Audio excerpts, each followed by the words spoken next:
네, 이렇게 2시 구간 시황을 전해드렸고요. 그러면 오늘의 주식 시황론 주제 먼저 공개해드리도록 하겠습니다. 화면으로 띄워주시죠. 자, 오늘의 주제입니다. 본격 방역 경제 시험 때 오른 중국, 2023 중국은 이라는 주제로 이야기를 나눠보도록 하겠습니다. 자, 오늘은요, 한국외국어대학교 국제지역대학원 중국학과 강준영 교수 모시고 이야기를 나눠보도록 하겠습니다. 네, 교수님 안녕하십니까? 네, 안녕하세요. 네. 자, 오늘 우리 증시에 직접적인 영향을 미치는 바로 옆나라 중국에 대한 이야기를 좀 자세히 나눠볼 텐데 중국의 현재와 2023년 중국에 대한 전망까지도 네, 이야기를 네. 풀어보도록 하겠습니다. 자, 교수님 먼저 이야기를 풀어봐야 할 것이 요새 뭐 난리였죠. 그렇습니다. 중국의 제로 코로나 정책에 대한 이 반대 시위, 소위 뭐 백지 시위라고 부르던데 일단 이 백지 시위가 터지게 된 배경부터 풀어서 설명해 주실까요? 네, 이 백지 시위라는 건 말 그대로 이제 하얀 종이를 가지고 시위를 한 건데요. 기본적인 백지 시위의 도화선, 네. 가까운 도화선은 이 지난달에 우르무치라는 지역에서 네. 아파트 화재가 났습니다. 근데 이제 중국은 제로 코로나 정책으로 확진자가 하나만 발견이 돼도 전체 아파트 단지를 네. 그 봉쇄를 하잖아요. 다 막아버리고. 완전히 막아버리고 예. 도시도 뭐 봉쇄하고 그러다 보니까 이 아파트 화재가 나서 사상자가 생기는데 좀 그 통제가 느슨했다거나 혹은 그전 다른 나라처럼 조금 여유가 있었으면 사상자가 저렇게 많이 안 났을 거다.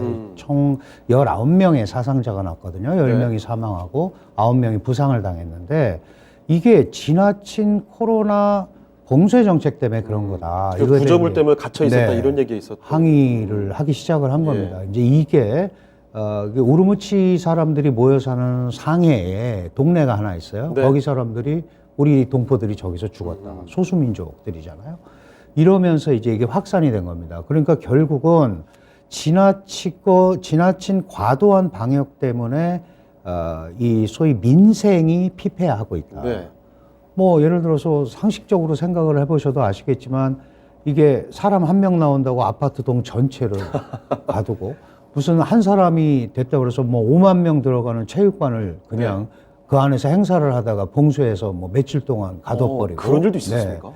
학생들은 3년째 지금 기숙사에서 못 나오고 있고 그렇죠. 예, 이런 것들이 쌓인 겁니다. 그래서 결국은 과도한 이 방역 정책에 대한 항의. 그런데 그 이면에는 잘 아시다시피 이렇게 있다가는 우리 굶어 죽는다. 네. 아무것도 경제 활동을 할 수가 없다.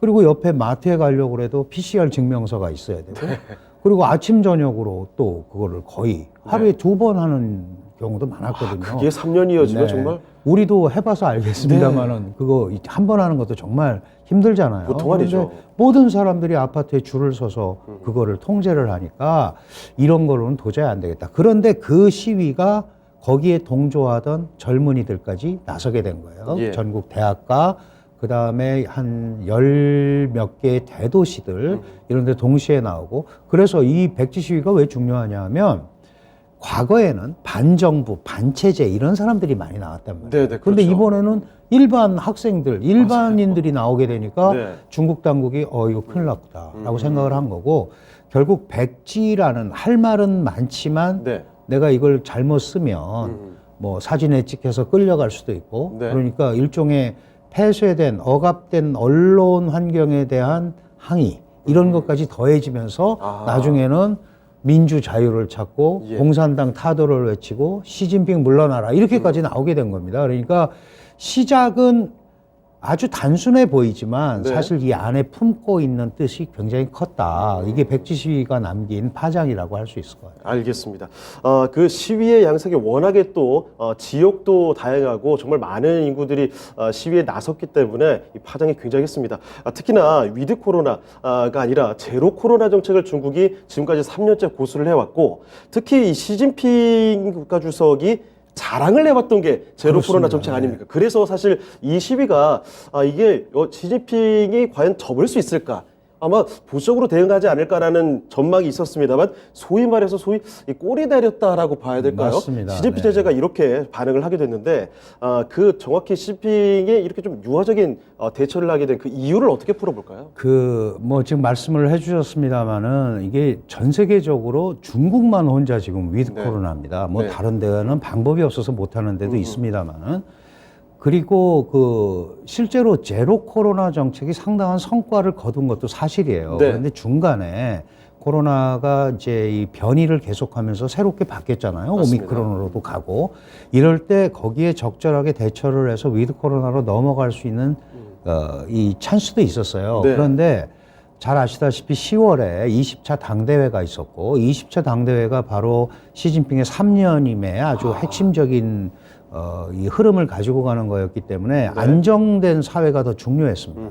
그래서 강력하게 일단 압박을 위주로 간 거죠. 그래서 많은 사람들이 이건 말 그대로 방역지상주의다. 사회주의가 인민을 위해서 인민지상주의가 돼야 되는데 그 방역을 위해서 모든 게 그 초점이 맞춰주는 이런 시스템은 맞지 않는다. 이제 이렇게 나온 거예요.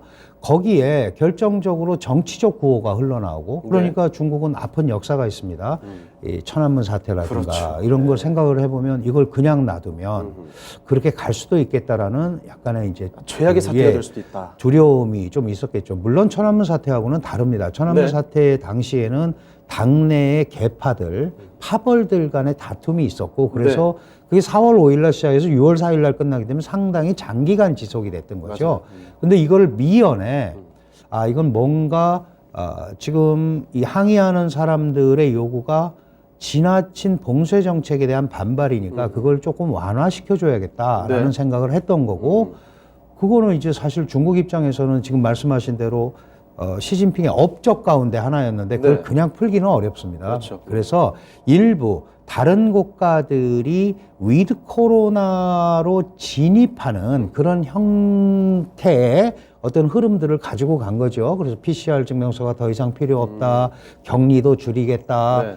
사실 이 생각을 안 했던 건 아니에요. 11월 10일에 이미 그런 생각을 한번 했었습니다. 네. 해서 지방에 내려보냈는데 이 지방에서는 어떻게 하는지도 모르고 그러고 나서 마침 그거 내려가고 나서 코로나 환자가 폭증을 했어요. 그러니까 네. 다시 걷어들였거든요. 그러고 이게 났고 거기에 결정적으로 장저민 전 국가주석이 사망을 했단 네. 말이죠. 그러면 이제 장례식, 추도식 때 사람들이 모일 거고 사람들이 모이면 다시 정치적 구호가 나올 수도 있겠다. 네. 이런 것 때문에 지금 이제 꼬리 내린다는 말씀을 드렸는데 네. 뭔가 이 상태로 끝까지 몰고 가면은 강대강의 대치가 벌어질 수밖에 없겠다라고 네. 중국이 판단을 했고 그런 상황에서 과도한 진압이나 억압보다는 약간 이 소위 민중들의 이런 요구를 풀어줄 수 있는 네. 그런 조치를 취하겠다 이렇게 그 흐름이 간 것 같아요. 네, 알겠습니다.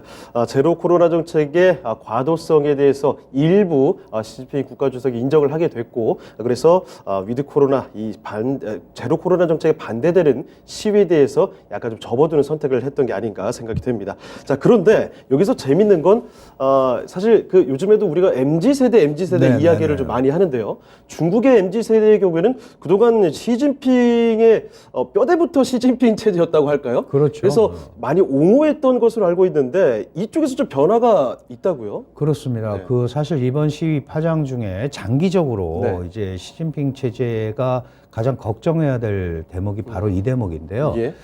중국의 이 MZ 세대라고 말씀하셨는데 대개 이제 90년대 이후에 출생하거나 2000년대 이후에 출생한 이제 지오링허우, 링링허우 이런 표현을 써요. 네. 90년대, 2000년대 출생한 이 세대를 이 세대는 애국주의 교육을 받았습니다. 애국주의 교육이라는 게 뭐냐면 중국이 세계적 국가로 가면서 이제 더 이상 과거처럼 미국한테 휘둘리지 말자. 막 이런 거를 이제 교육을 받은 세대고 네. 실제로 이 세대는 과거의 중국이 어땠는지는 잘 모르죠. 네. 지금 자기네가 개혁개방 이후에 중국이 잘 나갔을 때의 부모들 밑에서 태어난 그렇죠. 젊은이들이란 말이에요. 그래서 마치 우리나라 젊은이들이 예전 뭐 그렇죠. 민주화 모르는 이런 거죠. 세대를 네, 잘 모르는 것처럼. 거죠. 산업화, 민주화 이거 모르는 것처럼. 그래서 아니 우리가 이 정도인데 왜 우리를 이렇게 싫어하는 거야? 어허. 그리고 시 주석이 미국하고 어깨를 나란히 해서 대항을 하는데 그럼 우리가 밀어줘야지. 이제 이렇게 된 거예요.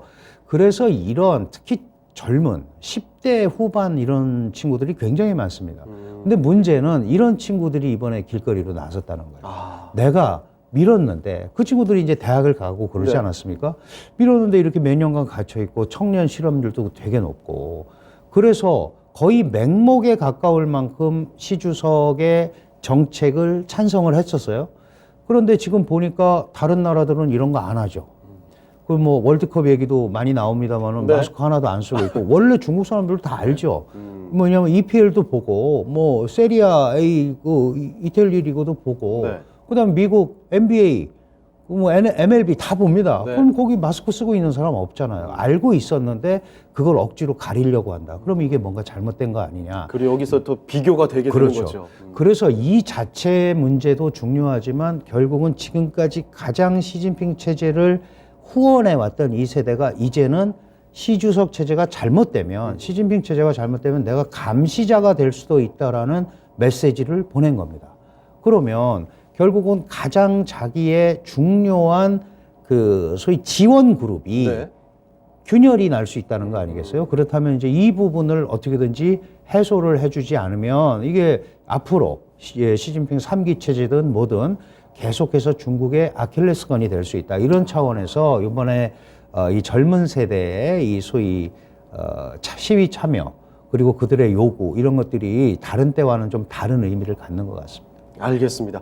우리가 소위 선거를 진행할 때만 해도 그런 얘기 많이 하죠. 핵심 지지층의 이탈 이런 얘기 나오면 거의 뭐 경기를 일으키고 반응을 하게 되는데 그만큼 핵심 지지층의 의미가 상당히 중요한 겁니다. 자, 그런데 시진핑 체제를 지금 공고히 해야 되는 바로 이때 그동안 시진핑 체제를 옹호해 왔던 MZ세대 이 젊은 층들이 민심이 조금 돌아서는 분위기다. 이건 굉장히 또 심각하게 받아들여야 되는 지점이 아닌가 생각이 들고요. 자, 그러면 이번에 백지 시위, 이 백지 시위가 담긴 파장은 어떻게 풀어봐야 될지 이 얘기도 한번 들어볼까요?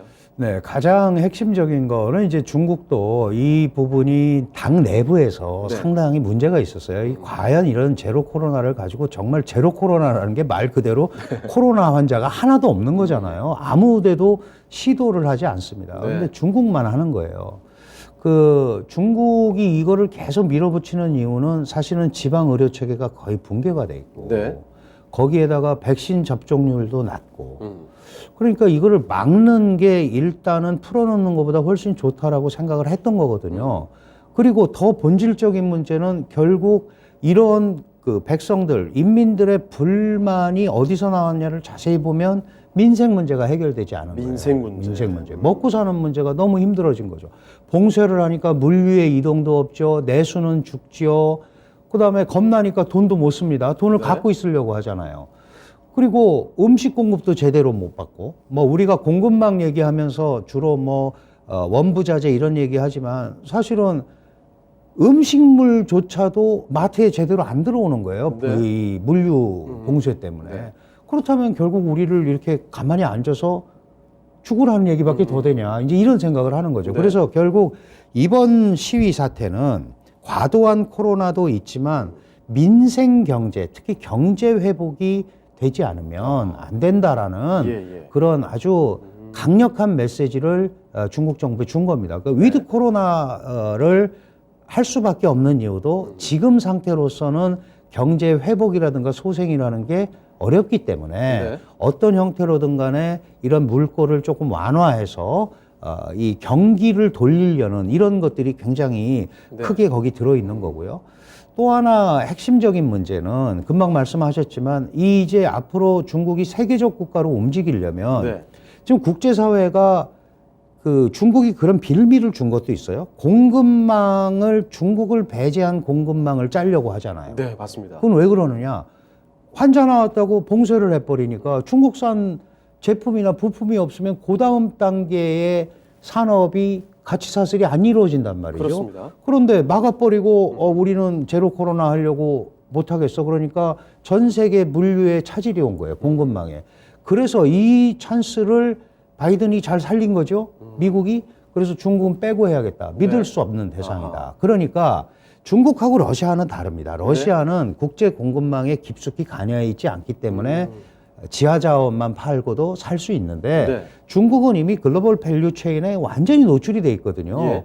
그러면 자기 혼자 살겠다고 저렇게 하는 게 결국은 남을 다른 국가들의 경제에까지 심대한 영향을 미칠 수 있다라는 거를 가 드러났고 그렇죠. 그런 부분을 나몰라라 하면 결국은 중국을 빼고 갈 수밖에 없다. 이런 메시지가 전달이 된 거거든요. 그렇게 그러니까 되면 다시 한번 또 그 경제 글로벌의 소외가 되면 민생 경제 더 악화되겠고 그렇습니다. 악순환이 그게 이제 악순환이 달리기 때문에 예. 이게 비록 이런 시위 자체는 뭐 중국이 강력하게 봉쇄하고 원천 봉쇄해서 가라앉지만 그 네. 안에 담긴 파장은 국내외적으로 상당히 크다. 네. 그렇다면 이걸 가지고 이제 중국이 어떻게 그림을 그려야 되느냐, 네. 경제를 어떻게 회복해야 되느냐, 사회 안정을 어떻게 해야 되느냐 이런 게 이제 숙제가 돼버린 거죠. 그러니까 말씀해 주셨던 대로 앞서 설명을 해 주셨지만 이제 뭐 반정부, 반체제 인사뿐만 아니라 일반인들도 이 시위에 참여해서 그러니까 민심이 좀 많이 돌아섰다는 점. 그러니까 앞으로도 위기감은 계속 좀 남아 있겠다. 이렇게 볼 수 그렇습니다. 있겠네요. 네. 기본적으로 그게 가장 큰 핵심이고요. 예.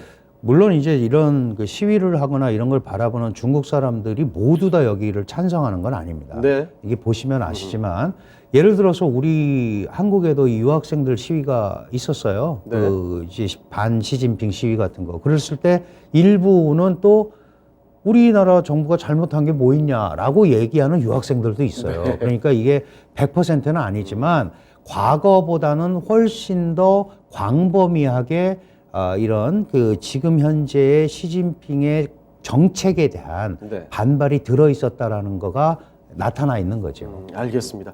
자, 게다가 이제는 뭐 슬슬 위드 코로나 쪽으로 가고 있는 것 같은데 문제는 뭐냐면 지금 이게 봉쇄 정책이 완화를 하게 되니까 감염자가 더 급격하게 늘어나는 모습. 이렇게 되면 위드 코로나에 따른 혼란 그리고 오히려 또 이런 혼란 때문에 이 백지 시위 같은 시위가 또 다시 터지지 않을까 이런 우려감이 좀 드네요. 그렇습니다. 지금 이제 그 사실 우리가 모든 국가들이 위드 코로나로 전환을 하면서 다 겪었던 거죠. 네. 갑자기 뭐 폭증을 하고 맞아요. 확진자들이 그리고 지금은 이제 치명률이 많이 낮아졌지만 그 당시에는 정말 우리가 해외 토픽이나 이런 데 보면은 화장장이 없고 네. 그 묘지가 없어서 네. 굉장히 고통을 겪을 만큼 그렇습니다. 많은 국가들이 그걸 넘어갔습니다. 그때 사망자를 먼저 네. 덮어놓기만 하고. 지금 이제 중국이 잘못하면 그렇게 갈 수도 있는 거죠. 네. 이제 이런 게 왔을 때 중국 내부가 이걸 어떻게 완충해서 넘어갈 수 있느냐가 문제인데 지금 예를 들면 이제 WHO나 이런 데 판단에 의하면 중국이 이 제로 코로나를 포기를 하고 위드 코로나로 이제 급격하게 전환을 하면 약 200만에서 600만의 확진자가 생길 거고 예. 약 150만에서 200만이 사망할 수도 있다. 아, 그거 엄청난 숫자 아닙니까? 그런데 왜 그러냐 하면 이제 지방 같은 데는 사실 인구 대비로 보면 뭐 별건 아니지만 중국이 입장에서 보면 다른 나라 비율상으로 그 높은 수치는 아니지만 중국은 아시다시피 대도시는 좀 그렇다고 치더라도 농촌이나 지방 소도시는 의료 체계가 거의 붕괴가 돼 있는 상태거든요. 기본적으로 도시와 농촌 간 양극화가 네. 굉장히 심하죠. 그러니까 이런 부분에 이제 속된 말로 아무 대책 없이 죽음을 기다려야 되는 사람들이 많은 거예요. 예, 예. 그게 특히 고령자들은 80세 이상은 지금 뭐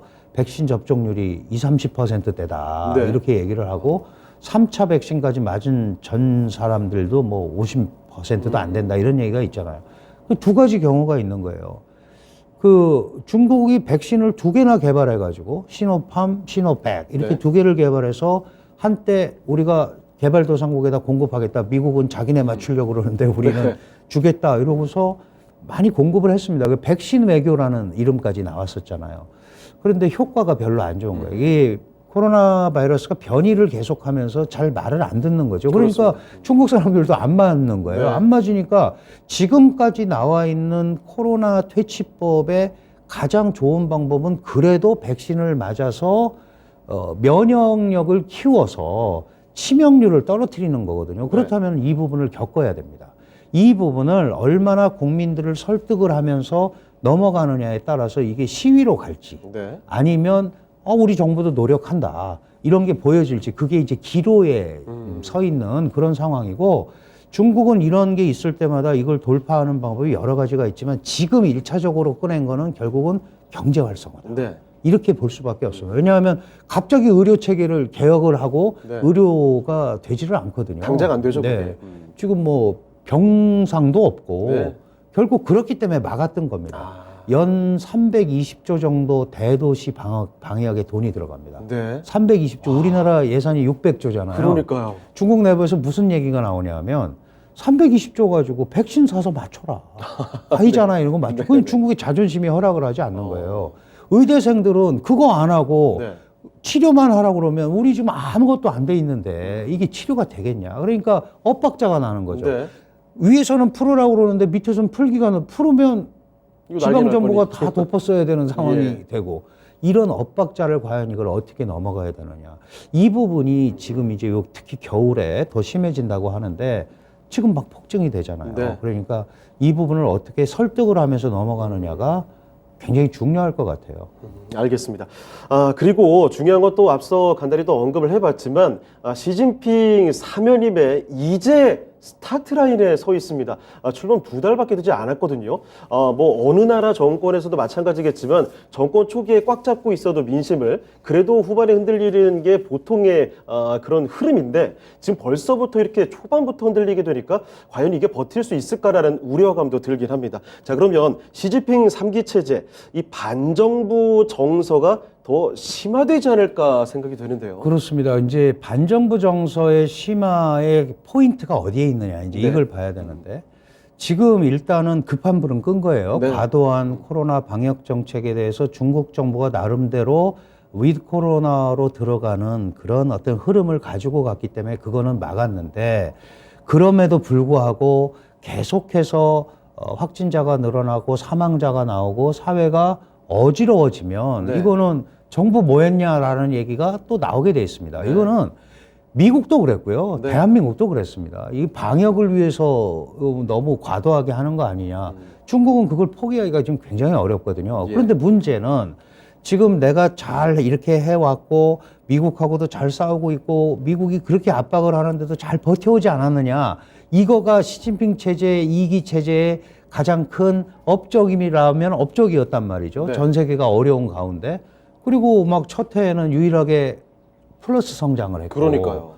그런데 그 다음에 그거를 잘 넘어가지를 못했단 말이죠. 올해 5.5% 성장하겠다고 그랬는데 지금 보면 2% 후반대나 잘 해봐야 3% 초반대란 말이죠. 이거 자존심 많이 구겨졌겠네요. 예, 그러니까 이게 국민들한테도 용 체면이 안 쓰는 거죠. 그리고 국제사회에도 혼자서 잘 갈 수 있다고 그랬는데 그게 네. 아닌 걸로 이제 드러나 버렸잖아요. 이런 것들이 확산이 되면 이거 정책 잘못하고 있는 거 아니야? 그래서 이제 막 시작을 한 이 정부의 그런 어떤 불신이? 그 불신의 눈초리, 신뢰의 위기가 충분히 올 수 있습니다. 자, 이제 중국은 이 체제 이 구조상 좀 특이하죠. 10월경에 당대회가 열리고 이 당대회에서 중요한 정책 결정을 하면 그 다음에 전국인민대표대회를 통해서 경제 정책으로 이게 이제 그 확산이 되거든요. 네. 이제 공식적으로 이 경제 정책을 세울 때까지 12월, 1월, 2월 이렇게 좀 시간이 있어요. 이 네. 시기를 굉장히 잘 넘겨야 됩니다. 그러면 이 시기에 중국이나 또는 국제적으로 중국이 과거와는 다른 형태로 경제적으로 움직이겠다는 메시지를 계속 줘야 됩니다. 네. 근데 더 핵심적인 거는 지금 국내에 지금 말씀하신 대로 내가 시 주석이 한 번 더 한다고 그러고 지금까지 잘해왔다고 판단해서 해줬는데 이게 잘못되면 우리나라가 엄청난 혼란에 빠질 거 아니냐. 네. 물론 일반 사람들은 참여하지 못합니다. 9천만 당원이 뽑은 거니까. 네. 그리고 그 내용들이 그대로 전국인민대표대회로 가서 이제 정책화되는 거거든요. 이 과정을 어떻게 넘어갈 거냐. 방역이라는 것도 잡아야 되고, 네. 경제도 다 잡아야 되고, 이거 어렵네요. 이게 토끼 두 마리를 잡아야 됩니다.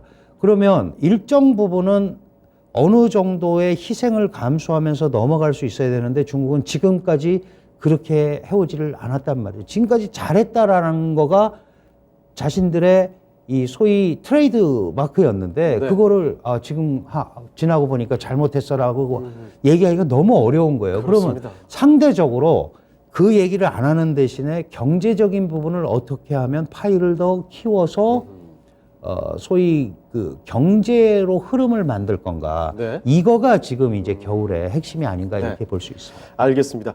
방금 이야기를 들어보니까 또 방역과 경제 이 두 마리 토끼를 다 잡고 가야 되는 시 주석의 정말 어려운 상황이 그려지고 있습니다. 그런데 뭐 방역은 당장 뭐 바꾸기가 쉽지 않을 것 같고 경제가 역시나 키포인트가 될 것 같은데 그래서 지금 얼마 전에 있었던 중앙경제공작회의가 있었죠. 15일에서 16일. 네, 그렇습니다. 요 얘기 내용도 한번 체크를 해봐야 되지 않을까 싶습니다. 체크 포인트 어떤 것들이 있었어요? 네, 이게 이번 이제 이 경제공작회의가 굉장히 중요합니다. 해마다 그 12월에 하는데 이제 그 다음 해에 경제 방향을 이제 잡는 거거든요. 네. 근데 잘 아시다시피 시진핑 체제가 강조해 왔던 거는 약간 이제 사회주의성으로의 회귀 부분이 더 많았습니다. 잘 아시다시피 공동부유. 네. 공동부유라는 거는 다 같이 잘 사는 거잖아요. 이 공동부유를 하기 위해서 우리가 일반적으로 잘 알고 있는 알리바바라든가 텐센트라든가 네. 뭐 디디 추싱 이런 그 소위 AI 기업들 이런 기업들의 과도한 독과점을 부당 경쟁으로 몰아붙였단 말이죠. 네네. 그래서 그런 데 대한 이제 억압 정책을 실시를 했어요. 그게 이제 공동부유론, 그다음에 그 이 소위 반독점 이런 부분을 굉장히 강조했었는데 이번 경제공작회의에서는 그 말이 쏙 들어갔습니다. 그만큼 지금 상황을 굉장히 어렵게 보고 있다라는 이제 조급함이 드러난 건데 핵심은 이겁니다. 중국 경제의 합리적 성장을 보장하겠다. 네. 이 얘기는 뭐냐면 합리적 성장이라는 건 뭐예요? 누구를 눌러서 거기서 나온 걸 재분배해 갖고 가는 형태는 안 된다. 중국이라는 데가 국유기업이 있고 민영기업이 있는데 네. 국유기업은 국제적 경쟁력을 상대적으로 상실해 있는 상태고 결국 중국 경제를 끌고 가는 거는 이 소위 AI 기반의 네. 이런 이제 IT 기업들이란 말이죠. 이 기업들한테 경제 활동을 장려하는 듯한 말들을 많이 했습니다. 그러니까 무슨 얘기냐면 합리적으로 경영할 수 있도록 우리가 이 소위 지원을 하겠다라는 뭐 공식적으로 하기는 굉장히 어렵지만 결국은 친기업, 친시장, 기업도 특히 친민간 기업 네. 결국은 그 부분에 날개를 타고 경제를 좀 회복시키겠다라는 경제 얘기를 일단 띄워야 되겠다. 띄워야겠다 이 얘기를 한 거고요. 그 시진핑 체제가 강조한 게 이제 쌍순환 전략이라고 많이 들어보셨을 텐데 두 개를 순환시키겠다는 겁니다. 원래 중국은 대외무역을 가지고 상당한 그 국제 경제의 흐름을 주도했잖아요. 국제 대순환. 네. 이건 1987년부터 한 거예요. 그러다가 사실은 90년대 들어와서 중국이 국제 경기에 휘둘리지 않으려면 내수를 진작을 시켜야겠다. 그래서 내수 경기 진작책을 실시하다가 2020년에 국내 대순환이라는 걸 만들었어요. 예. 그러니까 하나는 국제적으로 순환을 시키고 하나는 국내에서 순환을 시키겠다. 국내 대순환의 핵심은 내수 진작입니다. 근데 잘 아시다시피 내수가 진작이 되려면 이 쓸 돈들이 있어야 되잖아요. 그렇죠. 가처분 소득이 있어야 네네네. 됩니다. 내가 주머니에 돈이 있어야 내수가 진작이 될 거 아니겠어요? 네. 근데 마침 코로나를 만났고 국제 경기가 너무 나쁘니까 내수도 잘 안 되는 거예요. 그래서 그 경제를 지탱하는 게 내수, 뭐 투자, 수출 뭐 이렇게 돼 있잖아요. 무역. 네. 그 무역은 그렇다고 쳐도 내수 부분이 죽으니까 경기가 올라가지를 않는 거예요. 그래서 이번엔 중앙경제공작회의에서는 확실하게 내수 경기 진작을 하는데 우리가 흐름을 가져가도록 하겠다. 그리고 특히 이제 뭐 적극 재정 정책, 네. 그 다음에 뭐 안정적인 통화 정책, 온건 통화 정책 이런 표현을 썼는데 적극 재정의 핵심은 뭐냐면 그동안 중국이 꺼려왔던 네. 소위 이 채권 발행, 지방채 발행. 왜냐하면 이 지방채 발행이 잘못되면 거품이 돼버리잖아요. 예. 근데 적절하게 그런 걸 통해서 일종의 유동성까지 확보를 하면서 돌리겠다. 그래야 뭐 돈이 돌아갈 거 아니겠습니까? 네. 그래서 이것도 지금 본격적인 경제 정책 자체는 내년에 나오지만 중국 당국이 방향을 약간 과거와는 다른 형태로 그래서 일부 뭐 미국 같은 데서는 China is back이라는 소리를 쓰더라고요. 그러니까 웬만한 부작용을 네. 감수하더라도 일단 발전 제일주의로 가려는 거 아니냐. 그런데 너무 확 돌아가기는 어렵고요. 네. 제가 판단할 때는 일정 부분 그런 흐름을 갈 거고 그래서 우리 시간이 주식 심화론이니까 결국은 IT 기업이라든지 내수 기업이라든지 그다음에 정부가 돈을 들여서 키우려고 하는 이런 부분들은 상당 부분 정부의 비호 아래 클 거기 때문에 수혜를 받겠네요. 예, 그게 수혜주로서 관심을 좀 가질 필요가 있다 이렇게 말씀드릴 수 있습니다. 알겠습니다. 자, 그리고 또 외교 노선 관련돼서도 집중을 해볼 수밖에 없을 텐데, 시진핑 주석 요즘에 사우디 빈살만과의 거리감이 굉장히 가까워진 것 같습니다. 중동과 네. 점점 친해지고 있네요. 그 원래 중국은 그 중동 지역 외교가 굉장히 네. 그 핵심적인 외교 방침의 하나입니다. 그리고 빈살만 황태자가 미국하고도 이제 껄끄러운 관계고, 네. 그러니까 이 코로나 시국에도 방문을 했죠. 방문을 해서 이 위안화 결제로 그 석유 거래를 하자 이런 걸 제안을 했어요. 예. 그런데 사실 뭐 아랍 지역에서는 그 중국이 이렇게 오고 뭐 미국이 있고 그러면 적절한 텐션을 유지하는 게 중동 지역에 뭐 나쁠 건 없죠. 그리고 옛날보다 힘이 커졌으니까. 네. 그런데 위안화 결제 같은 거 뭐 공식적으로 얘기도 안 했지만 앞으로도 쉽지는 않을 겁니다. 왜냐하면 이 우리가 좋다 싫다 해도 달러 결제를 자꾸 하는 이유는 미국 경제에 대한 믿음 때문에 그렇잖아요. 근데 지금 중국 경제가 그렇게 믿음을 못 주고 있단 말이죠. 그리고 지금 달러가 강세잖아요. 강세니까 위안화로 잘 안 할 이유가 별로 없는 거예요. 네네네. 그래서 앞으로 어떻게 될지 모르지만 중국의 대아랍 영향력이 확대되는 가운데 이제 그 중국은 계속해서 자신의 영향력을 키워서 그걸 가지고 미국과의 경쟁하는 이런 흐름으로 가져갈 가능성이 굉장히 많다 이렇게 봐야 될 것 같습니다. 예, 알겠습니다. 자, 그리고 뭐 중동과 중국의 관계도 문제지만 중국과 우리 관계가 역시나 가장 큰 핵심이 되지 않을까 싶습니다. 어느덧 한중 수교가 30주년이 됐거든요. 자, 한중 수교 30주년 풀어야 할 과제가 있다면 어떤 것들이 있을까요? 그렇습니다. 이 한중 수교가 잘 왔죠. 특히 사드 문제가 폭발하기 전까지는 뭐 세계 외교의 기적이다 그러고 굉장히 잘 왔어요. 왔는데 사드라는 문제가 생겼고 그 이후에 뭐 중국은 내린 적이 없대지만 한알령이라는 게 생겼고 네. 우리는 피해를 받고 양국의 국민 감정까지 나빠지는 그런 상황이 됐습니다. 올해 30주년을 맞았고 지난번에 한중 정상 윤석열 대통령과 시진핑 주석이 비록 25분이지만 만났어요. 네. 만나서 서로의 이견을 확인했습니다. 우리는 북핵 문제가 제일 급하고 네. 중국은 한국 보고 너무 미국 쪽으로 가지 마라. 그거는 이제 할 수 없습니다. 왜냐면 네. 서로 얘기하는 거니까. 저는 뭘 강조드리고 싶으냐 하면 자꾸 모든 거를 미중 갈등 상황의 하부 구조로 한중 관계를 보면 문제가 복잡해집니다. 풀 수가 없습니다. 한중 간에 풀어야 되는 문제들도 있거든요. 뭐 민간 문제라든지 여러 가지 감정 문제. 그래서 그나마 지난번 회담에서 고위급 교류를 강화하자, 인문 교류를 강화하자라고 얘기한 것 자체는 서로 중요한 게 어디에 있는지는 알았다. 네. 그래서 저는 이런 말씀을 드리고 싶어요. 이제 큰 틀 문제를 한국이 좌지우지할 수 없습니다. 그건 뭐 누구나 다 알죠. 네. 중국도 마찬가지입니다. 한국이 미국과 가까워지고 있는 걸 알기 때문에. 그렇다면 양자가 할 수 있는 문제 해결에 초점을 맞추고 기준점을 새로 잡는 그런 한 해가 돼야 되고 내년부터는 새로운 기준점에서 양자 관계에 초점을 맞춘 경제 뭐 이런 부분, 특히 한중 경제는 중요하지 않습니까? 우리가 네. 중국을 무시하고 갈 수가 절대 없고 그럴 생각도 없거든요. 그걸 자꾸 정치적 잣대로 들이보면 굉장히 어렵습니다. 그래서 예. 그런 부분에 기준점을 새로 잡는 그런 한중 관계가 돼야겠다 이런 생각이 듭니다. 네. 자, 그럼 마지막 한 가지 질문만 더 드려보도록 하겠습니다. 자, 2023년 내년 중국은 또 어떤 모습일지 그려볼까요? 네, 그 시진핑 주석이 지난번에 중앙정치국 확대 회의에서 그런 얘기를 했어요. 내년에 중국의 목표는 경제 성장이다. 네. 그리고 그걸 통한 사회 안정이다. 다시 말씀드리면 중국은 어떤 형태로든 간에 경제 활성화, 회생에 초점을 맞출 겁니다. 그럼에도 불구하고 미중 갈등은 계속 지속이 될 거고요.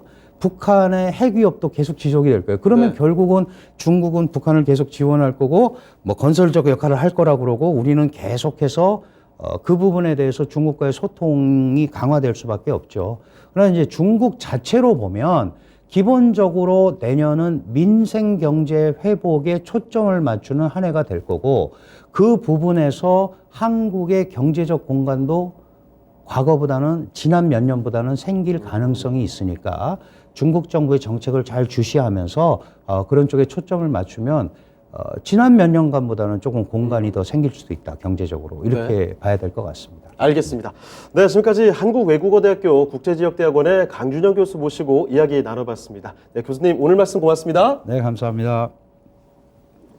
자, 주식심화론 오늘 중국에 대한 이야기를 자세히 좀 풀어드렸습니다. 많은 도움이 되셨길 바라고 지금까지 다양한 투자 판단에 대한 도움 말씀드렸습니다만 특정 종목의 상승과 하락에 대한 이런 내용을 확신하지는 않습니다. 참고를 해보시면 좋을 것 같습니다. 자, 저희는 그러면 내일 이 시간에 다시 돌아오도록 하겠습니다. 시청해주신 여러분 고맙습니다.